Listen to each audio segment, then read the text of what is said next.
Hi, you guys. Welcome back for our daily practice questions. As always, I like to first get into my introduction and disclaimer before getting started with our questions for today. So, for those of you who are familiar with me, hey, y'all. For those of you who are new here, welcome, welcome, welcome. I am Dr. Brittany Weinstock. I am a family nurse practitioner and I am the founder and CEO of the Nursing Studio. I provide resources, tools, review courses, review videos, review books, one on one sessions, and more to assist nurses as well as nurse practitioners with success on their boards as well as in practice. I've been doing this since 2015, assisting nurses and nurse practitioners internationally with exam success. Now, my disclaimer and reminder is that we know there's no absolutes in medicine. We always treat on a patient by patient basis, and any of the questions that you see here, I have designed and created based on the current guidelines that are being tested on the ANCC as well as AAMP exam. In any of my videos where I'm teaching on things that we currently do in practice, I will always say that so there's no confusion. So, with that being said, let's get into question number one for today. Question number one states a patient presents to the office today with complaints of sinus pressure over her right eye. After complete assessment, the nurse practitioner diagnoses the patient with sinusitis. What is the first line treatment option? Is it A, augmentin, B, amoxicillin, C, ciprofloxacin, or D, Bactrim? Take a moment and tell me what you got in the comments, you guys. All right, so I always recommend reading the stem of the question first because it allows you to slow down to ensure you're answering what is being asked of you. So here it says, what is the first line treatment option? So when they're asking you for a treatment, I always tell y'all to run it back and look and see if they have provided you with a diagnosis. And in the event that they have not, then you need to run it back a step further and look at the assessment findings so you can determine the diagnosis. But here, they have provided you with the diagnosis of sinusitis, and it's asking for that first line treatment. So when you know this, and I always tell y'all when you're studying, this is why when you're studying the treatments, I say know that first line, know that second line, know that third line, know what you do if there's an allergy, right? So it's sinusitis, the first line therapy is a augmentin, okay? All right, question number 2. The nurse practitioner was planning to treat the patient's sinusitis with augmentin when the patient mentions that he is allergic to penicillin.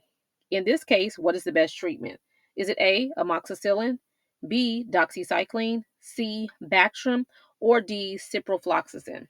Take a moment and tell me what you got in the comments, y'all. So here, the stem of the question states, in this case, what is the best treatment? All right, so again, we're still treating, but we need to look and see what's really going on because it's saying in this case. So let's see what the scenario is. So the nurse practitioner was planning to treat the patient's sinusitis with augmentin, but the patient mentioned that they are allergic to penicillin. Why is this significant or important? Is because we know that augmentin is made up of amoxicillin and clavulanic acid, right? So therefore, we can't do augmentin, right, because of the amoxicillin component. So therefore, you need to know what do you utilize in this case, right? So if they are allergic to penicillin, then you utilize doxycycline. So B is your best answer.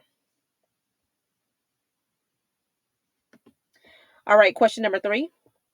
The patient returns to the office after completion of doxycycline for the treatment of sinusitis. He states that he continues to have sinus pressure and a fever. Upon examination, the nurse practitioner notes that the patient is afebrile. What is the best treatment at this time? All right, so what is the best treatment at this time? This patient has come in. We've been treating them for sinusitis, treated them with doxycycline, but they continue to be symptomatic and febrile, right? I'm sorry, and it says afebrile. It should say febrile. They continue to have a fever. So when this continues, then you need to go up another step, right? So we're not doing augmentin. That's first line. Doxy, we're not going to continue it because that didn't clear their sinusitis. So the next step is a respiratory fluoroquinolone. So D, levofloxacin is the best answer. All right, you guys, I hope you found this helpful. As always, be sure to like, comment, subscribe, and share with whomever you may think may find this beneficial as well. But make sure y'all meet me back here.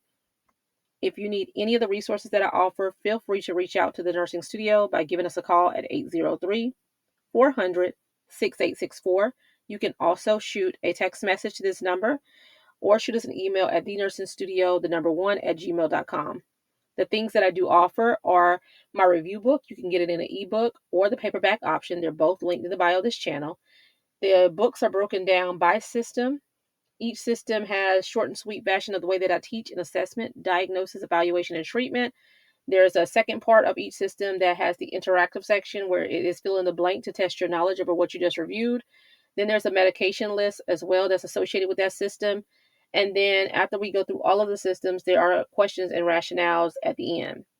Next, if you're someone who prefers to study independently, I have a self-paced virtual review, all online for family and adult GERO, designed for both exams, the AAMP as well as ANCC. There is a non-clinical component in this review. There's videos for each system, many quizzes associated with each system as well. That's also linked in the bio of this channel. My 5-week group review, the last one for this year, um, is from September 9th to October the 18th. If you're looking to join, I have 4 spaces available, 4 remaining spaces. Over 5 weeks, we go through all of the systems designed for family and adult GERO is broken down by system, and the final week is an individualized week. You have one-on-one sessions with me where I work through with you guys to help tailor this to ensure that you are prepared and you have that one-on-one connection to see where you are after completing the exam. Next, y'all, I am excited. My Q Bank is out and released. So you will see the links to that to be able to enroll, to have access to the Q Bank. And then lastly are the one-on-one sessions. You know, I tell you, those are customized. So always reach out if you're looking to get a one-on-one session. All right, you guys, as always, make sure y'all meet me back here. Happy studying. Bye, y'all.